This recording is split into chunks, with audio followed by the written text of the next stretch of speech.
Mga expert, sa mga mahilig sa kotse o sa mga mechanic, no, ano sa tingin ninyo yung positive and negative effect if i-implement ang E20 sa ating mga fuel?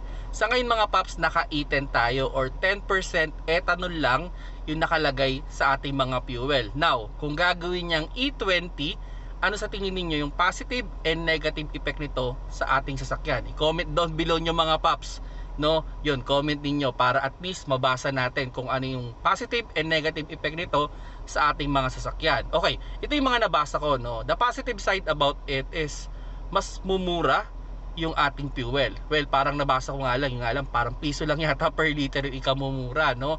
And ang isa sa mga magandang advantage nito is mas gaganda yung emission ng ating mga kotse. Kumbaga mas nagiging less pollutant yung ating mga kotse.